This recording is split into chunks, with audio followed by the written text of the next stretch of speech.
Hello class, my name is Catherine Cook. My assigned module was Chapter 2, Talk About Theory.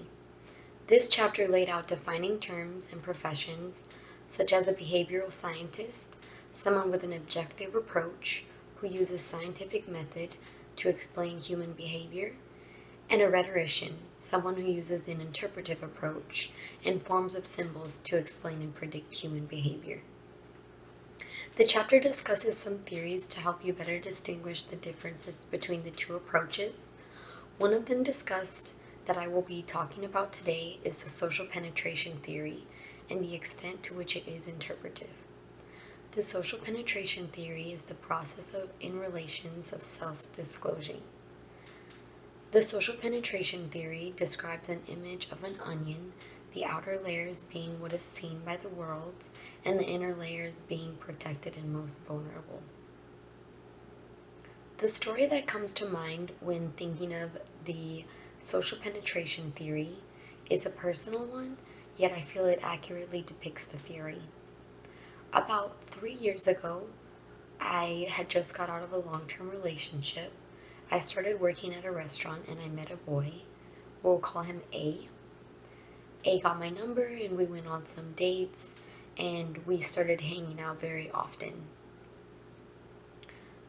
I adored A and I let him know right away. He was a bit more reluctant to show me his true feelings, but I disclosed the inner layers of my onion very quickly. I showed him past personal experiences and I let him know the way I felt about him right away. I believe that this turned A off and he began to see me less and less, and I felt feelings of remorse and sadness, and it made me wonder if I had not been so open to begin with, if our relationship would have been different. Now that I have discussed my experience, I will make some inferences. The social penetration theory describes an image of a wedge going inside of the onion, which shows the extent of social disclosure. I believe that within the first month of A and I's relationship, the wedge was well within the inner layers of the onion. He knew about my past experiences and the way I felt about him too quickly. I believe that A began the process of depenetration, which is when you began to start isolating yourself from the relationship that you were creating and withdrawing the wedge. I believe A also thought of the comparison level of alternatives, which would be considering the difference of relational payoffs with another person. Emotions played a huge role in this experience. If we were to be able to measure intensity or how it dwindled towards the end of A and I's relationship, we may be able to think of this as an objective approach. However, we cannot measure emotions. So that is why it is an interpretive approach, because of the use of symbols involved. Another situation where I could think of self-disclosing too quickly as being a negative thing would be in professional interviews.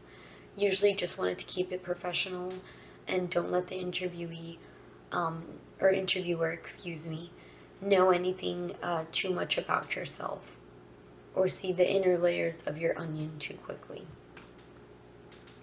In conclusion, the social penetration theory is stated in Chapter 2 to help you better distinguish the difference between objective and interpretive approach. The social penetration theory and onion model are both examples of symbolism that are related to the interpretive approach.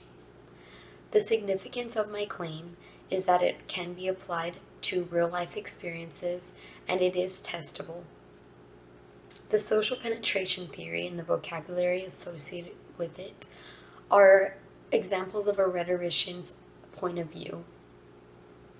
Quotes that correlate to my experience are directly from the chapters, and it would be "to know her is to love her," and "familiarity breeds contempt," which is definitely what I thought A was feeling. A and I ended up getting back together, and I made sure that this time around I was slower when self-disclosing to him. I use this in most all of my relationships that I've had in the past, since then, and in the future. The social penetration theory and onion model helped me better understand my relationship with A, and I hope that my story helps you better distinguish the difference between the two approaches. Thank you.